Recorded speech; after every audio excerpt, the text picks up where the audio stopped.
Hi-Rez Studios announced a brand new cross-platform game, Guild Wars 2 has a new Living World episode on the way, and Magic the Gathering is gearing up for the next new set. What's up everyone, Colt here for MMOHuts.com, filling in for James Blonde, and this is the weekly recap for the week of September 6, 2019. First up, Guild Wars 2 unveiled the next part of their episodic in-game content, The Living World. The next chapter is called the Icebrood Saga, and the prologue for it begins on September 17th. This will give players an early taste of the new conflict, and it's entitled Bound by Blood. The entire Icebrood Saga will be free to players who own Guild Wars 2 Path of Fire, and Episode 1 will release later this autumn. New features will be introduced in the Icebrood Saga, such as strike missions. These are epic 10-man boss fights that combine the coordination of raids with large-scale conflict of a Guild Wars 2 meta event.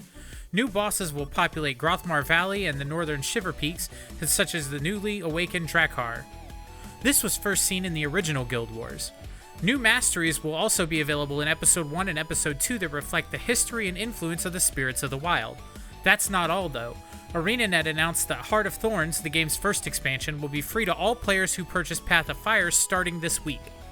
Anyone who previously purchased Heart of Thorns will receive a Veterans Pack of in-game items, including a unique Mordrum glider, the Vanguard title, and a voucher for one of 16 different Gem Store armor skins. Skyforge has a new update hitting PC and consoles this week with the boiling hot Firestarter expansion. This update adds a new class in the titular Firestarter. Players will be able to harness their power to conjure fireballs, breathe gouts of flame, trigger geothermal eruptions, and even unleash a cataclysmic hellstorm of meteors. If that's not enough, you can even turn into a fire cat. There's a new Elder God form in this expansion called the Aspect of Magic. Fully fledged players can access Aspect of Magic, which is a new form to unlock when High Divinity is achieved. Characters are surrounded by 5 ether spheres, which activate special abilities that assist with ranged combat. Effective damage, enhanced crowd control, harder hitting attacks, and more await players who achieve this mighty new form. Firestarter has a new dungeon that's found on the planet Terra as well, Heart of the City. This unique dungeon will have randomly generated events and multiple branching paths that can be unlocked with additional playthroughs. The adventure could lead to a confrontation with the Draconids, an expedition through a wrecked spaceship, or a race to stop a deadly biological threat. There's plenty of excitement here, and to unlock it, players must complete a series of Draconid quests on Terra. Just 2 weeks after the initial launch of Black Desert Online on PS4, a major update has already been released for the MMO. The update is a free download and includes 2 new character classes, 2 PvP feature modes, and a massive world boss to tackle. The 2 new classes in question are the Dark Knight, who specializes in ranged magical skills, and the Musa, who uses a variety of sword and bow-based martial arts. The new world boss is Kazarka, the Lord of Corruption. Kazarka was formerly sealed in a shrine in Serendia centuries ago. Now a group looks to resurrect him as the magic holding him prisoner weakens. Those who manage to defeat the risen Kazarka have a chance to receive yellow-grade primary weapons. As for the new PvP modes, these are Node Wars and Conquest Wars. Node Wars is a weekly event that lets guilds engage in combat over specific node locations until one team emerges victorious. Conquest Wars, on the other hand, is a much larger scale battle, challenging players to fight for control of Balanos and Serendia by building command posts and defending their regions until only one guild remains standing. The victor will be awarded taxes from the entire region for that week. Mythgard, the upcoming free-to-play CCG, has announced that their open beta will launch on September 19th. Ahead of this, they released a new how-to-play video to get new players started and teach them what they need to know for this intense card game. Mythgard has also been approved for launch on iOS devices, and with that in mind, pre-registration pages have been opened for both the Apple and Android versions of the game, which you can find linked in the description below. Relic Hunters received a huge update this week entitled the Full Party Update. With it comes the sassy support character Raph.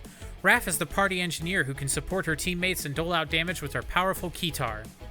Also added in this update is the new Special Weapons feature, which replaces the weapon in a player's loadout. With a special weapon active, players can shoot multiple projectiles out of their guns in the same shot, and revel in dozens of new skill effects and sounds. Players can also team up with 3 of their friends in this update to chase down villains and collect loot. Originally launched in 2002 in South Korea, Ragnarok Online has reopened in Europe. A new publisher, 4Game, has taken the game up and published a new version entitled Revo Classic. This is the first time European players have been able to enjoy this particular version of the game. A mix of modern and classic mechanics, Revo Classic will have a level cap of 9970 and will not have third classes. In another bit of launch news, Eternal Magic has launched its closed beta this week, which will run until September 15th. Players who have early access packs will be guaranteed access and will also receive a 3-day head start in addition to other useful items. Eternal Magic will offer a flexible character class system, dynamic combat, and humongous PvP battles for up to 80 players. If that's not enough, it will also feature a MOBA mode, guild wars, weddings, and private parties. There's something for everyone in Eternal Magic, it seems. Hearthstone has a new solo adventure on the way. Set to launch on September 17, 2019, Tombs of Terror will pick up where the story left off with the Dalaran heist. As members of the League of Explorers, players will join the adventuring, heroic archaeologists and race through the ruins and cities of Oldham seeking out hero-specific signature treasures. These artifacts will level up the heroes before they face the 4 deadly Plague Lords, which are multi-phase slugfests against persistent bosses who have to be beaten through multiple runs. Hearthstone will also receive its first dual-class heroes in this adventure. Players can choose from Elise Starseeker, who's a priest-druid combo, Bronn Bronzebeard, a warrior-hunter, Finley Murgleton of the Sands, a paladin-shaman, and Reno Jackson, a rogue mage. Lost City of Tol'vir is the first chapter and will be free to everyone starting on the 17th of September.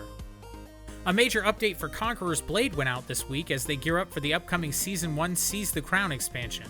This preseason update lays the groundwork for the first season of the game and will remove some restrictions and limitations. There are no longer gender restrictions on weapon types, giving female warlords access to the poleaxe, bow, and spear, and granting male warlords access to the dual blades and short bow. The new update also includes the War Scholar, Doctrine, and Signaculum systems, each providing all new levels of customization for warlord armies. From unique items that boost warlord stats to increased unit crafting materials, these systems provide budding warlords with new ways to shape their armies and choose their own path to world domination. First Watch Games and Hi-Rez Studios announced Rogue Company, a new multiplayer shooter with crossplay for PC and consoles this week during the Nintendo Direct, which took place on Wednesday. With an expected launch date of 2020, the game is promising to feature both competitive and casual game modes, as well as 60 FPS frame rates on all platforms. Says Scott Zier, creative director of First Watch Games, Rogue Company will consistently update and evolve with the community. Planned updates include new game modes, maps, weapons, gadgets, in-game events, and playable mercenaries. From game balance to game modes, player feedback will help us develop the next best multiplayer shooter. In addition, Hi-Rez Studios announced that Rogue Company will be an Epic Store exclusive when it launches on PC next year. Blade & Soul has announced the next major update, Storm of Arrows. This update introduces the Zen Archer class and will launch on September 18th. Players who want to get a head start can pre-register and receive a bunch of in-game goodies. This update also includes the intriguing Echoes of a Song quest chain. Magic: The Gathering Arena is set to receive its newest expansion, Throne of Eldraine, on September 26th, with the in-game pre-release events being held from the 27th to the 29th. Players in MTG Arena can play the Eldraine Courtside Brawl event starting now to get an even earlier start on the fun, which will feature pre-constructed decks. Also featured in the new set are a series of new mechanics including Adventures, Adamant, and Food.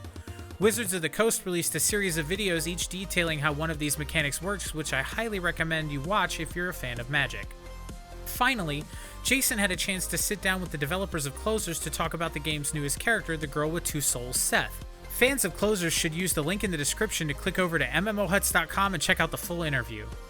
Well, that's all for this week. Let us know what you're excited about down in the comments section below. Make sure you subscribe and ring the bell icon, and keep it locked on MMOHuts.com for all the latest gaming news and reviews.